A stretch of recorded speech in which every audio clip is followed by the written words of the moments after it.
Hello, welcome to my YouTube channel. This is MS Collections. Thank you big time for stopping by.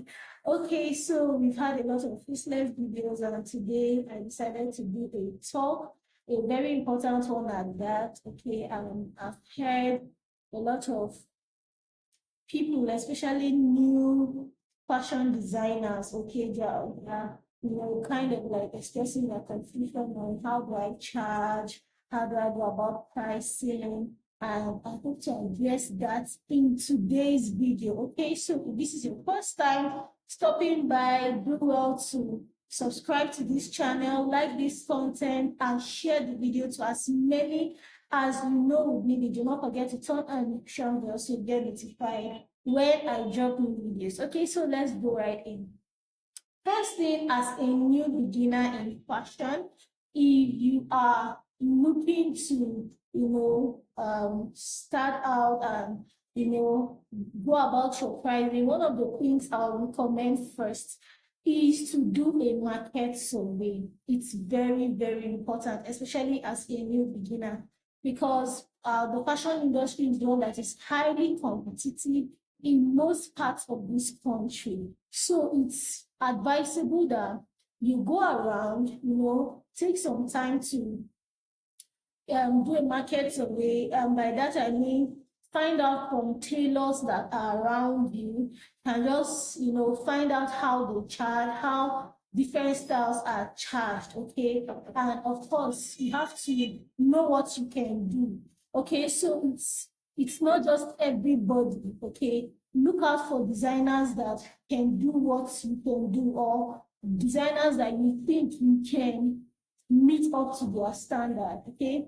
And find out how much they charge. So this is very important to, help you set your pricing in terms of competition, okay? Like I said, the fashion industry is highly competitive, and as a new beginner, you want to start on a soft spot so you don't chase people away, okay? So when you have that on ground, it goes a long way to give you an idea on how to begin charging, or how to place a price tag on what you do. Okay, secondly, this is coming back home to you now, when a customer brings a dress, you can on your own have flat prices for different dresses, maybe simple gowns, simple skirt and blouse, simple corporate wears. You can have the flat prices, but I would recommend, especially for a female designer, male designs are not as complicated as female designs. So for a female designer, it's not always advisable that you charge without seeing the style. Okay, you can have those flat rates for dresses without any extra accessories. But if the customer begins to ask you how much you make so dress, it's advisable that you insist on knowing the style, or having an idea of what the style looks like, okay? Yes, so in as much as you have your flat prices, do not just begin to dish them out without seeing the style. Imagine you have a flat price for skirt and blouse, and then you just tell the customer that, okay, this is it for any style, skirt and blouse, like that. And this customer goes in and brings something that is heavy. It makes you look like a liar. Okay, so you can just tell the person that your flat price is for this and this, but you want to see the style. So when you see the style, you can just go ahead and cost accessories. Now, cost every other thing you need on the dress separately. Okay, so you may not necessarily tell the customer if the customer doesn't insist. You can have that costing, while you're trying to figure out the price. You can cost every accessory needed, every lining, everything you know that you need for the dress, okay? You don't want to sew at a loss. And I recommend that when you're costing, do not forget to add extras for contingencies. By this, I mean, we know this part of the country where we are in, Nigeria, the prices are always, they are mostly unstable.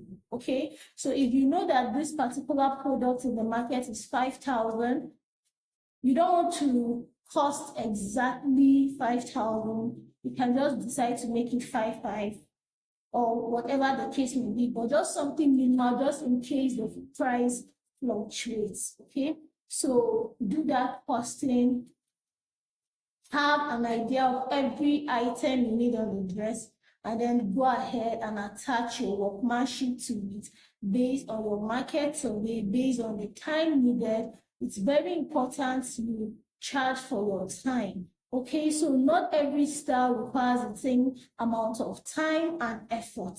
So some dresses, if you know, some styles you see, you can do in a day or two in a day, fine. Some styles you may have to use like 2 days or more. So you have to consider it. If you make 10,000 naira a day, and this particular dress is going to take you 2 to 3 days, you cannot charge the same price for that dress. You have to consider your time. Time is very important in this industry. Okay? Yes. So those are tips as a new designer, as a new fashion designer, that will help you, have an idea on how to place your pricing to your dresses, to your wears. Okay, yes. And then for ready to wear dresses, you're just in case you're into the business of ready to wear, another thing that I will also recommend that you do is to check the prices of those styles you make, most ready-to-wear styles.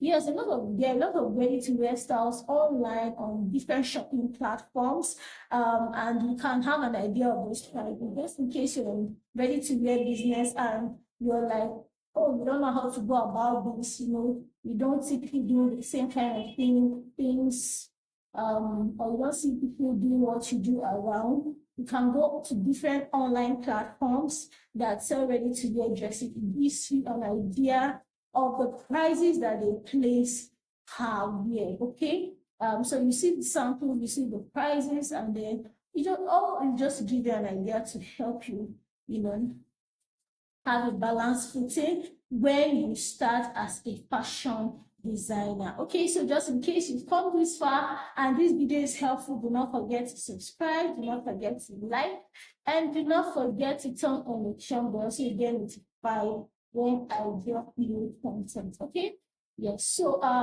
lastly, in pricing, another thing I would like to say is you have to be good at what you're doing. Okay, so as time goes on, you realize that you may not really need to, you realize that your work should stand out for you. That's just basically what I want to say. It may not be about what the next person is charging, but the value that you give for a dress. So you cannot just help but be good at what you do. It's what keeps you top notch in this game, in this industry that is highly competitive.